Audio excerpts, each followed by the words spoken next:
Let's recap. You've learned the top 5 phrases you should never say to a customer. They are: 1, that's not my job. 2, if you would just listen. 3, you're wrong. 4, it's not our policy. 5, so what did you expect? And the bonus phrase? Right, calm down, because those are fighting words. You practice the top 5 phrases you should use when dealing with an angry or upset customer. 1, I can appreciate you feel that way. 2, I can understand your concern. Let me see what I can do to help. 3, I am committed to helping you. 4, let's see what we can work out together. 5, you are right. We've gone over 5 keys to effective communication with any customer. 1, desire. 2, understand the process. 3, master the basics. 4, practice. And 5, patience. You've learned the difference between empathy and sympathy and when to use which. You've gained some great insights on ways to say no and to help your customer hear yes. You've also learned 9 pivotal actions you can take to project a more professional image to customers. 1, dress professionally. 2, greet the customer immediately. 3, smile with your face and your voice. 4, listen attentively. 5, analyze their needs. 6, offer assistance. 7, follow through. 8, thank the customer for their business. And 9, ask them to return. Next, we went over statements pros make to find out if the customer is new, returning, or just dropping by. You heard statements pros use to make sure first-time buyers come back for more, along with 5 major factors. You got to be reliable, do what you say you're going to do, be credible. 1 thing customers will readily pay for is peace of mind. 3, be attractive. Appearances can be deceiving, but customers draw a lot of conclusions about the quality of service on the basis of what they see. 4, be responsive. Being responsive means being accessible, available, and willing to help customers whenever they have a problem. It also means keeping them informed and providing the service as soon as possible. And 5, be empathetic, putting yourself in the other's shoes. And finally, the 10 cardinal sins that drive customers straight to the nearest competitor. Let's finish with an unexpected, fabulous customer service story.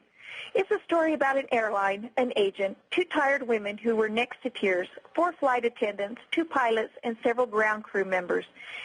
Each made the difference, but it all started with 1 small voice. 2 women were traveling on business. They had experienced 1 delay after another. Finally, in frustration and near anger, they approached the airline agent at the counter and begged, pleaded, and cried because if they didn't get to their next city on time, they would miss the final flight to their last destination of the evening. And they had to be in that city by 7 a.m. the next morning because they were the program leaders for a conference. They couldn't drive the distance because it was just too far, and there were over 120 people who were depending upon them to be there. The agent let the women vent, listened, nodded, and showed sympathy for the situation. Never once did he state his hands were tied or that he didn't control the weather, nor did he say anything like, what do you want me to do about it? Or what did you expect when you booked the evening flight? No. He listened and stated he would get on the line and keep them informed of the progress of this flight and the one they had to catch. As they waited for their flight, he arranged with 2 other passengers who were sitting in the front to trade seats with these ladies. When the flight arrived, he hustled to get everyone off and on the plane quickly. As the ladies headed out to the plane, he said he'd be praying that they caught their flight. The women got on the plane. They sighed a sigh of resignation. At this late hour, it would take a miracle for them to catch their next flight. And to add more frustration and annoyance to these ladies, their plane landed about 5 minutes after the other plane was to take off. They looked at each other. It was over. They were going to let down a major client and at least 120 very important people.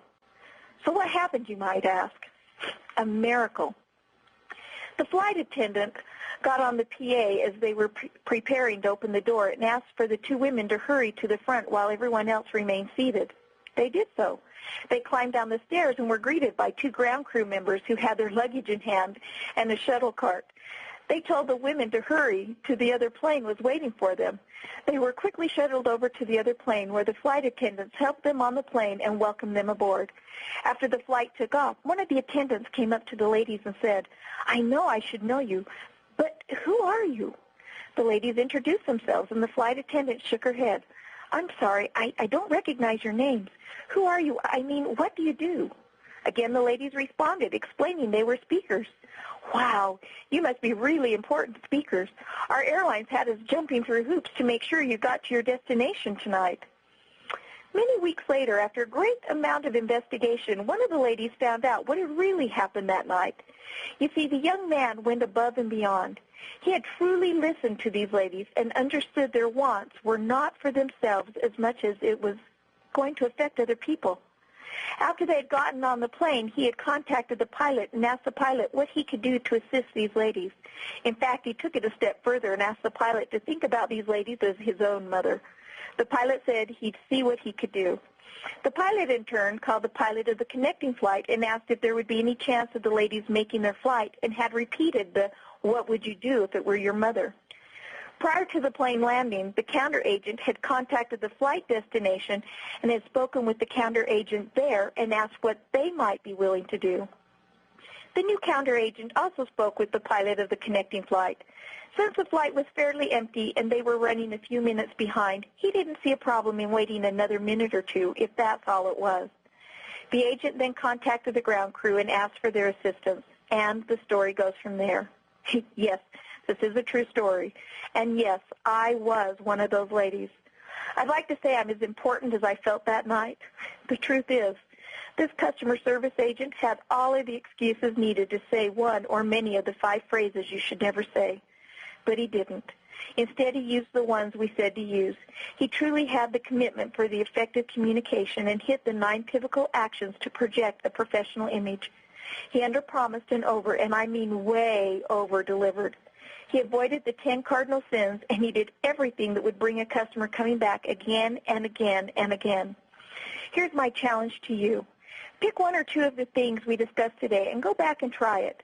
When you see a positive outcome, continue to do it. Then pick 1 or 2 other things. I'm going to give you just a moment to think about where you would like to start. Write it down. Now that you've got down, or at least an idea in your mind of an area you want to start with, I want to end with the 3-frog riddle. If you're familiar with it, you know it. If you're not, if you can count, you can do it. Let's do it together. There are 3 frogs sitting on a lily pad. One, just one, decides to jump off. So how many frogs are left on that lily pad? Okay, not everyone's participating. Let's try it again. There are 3 frogs sitting on a lily pad. One decides to jump off. So how many frogs are sitting on the lily pad? All right, last try.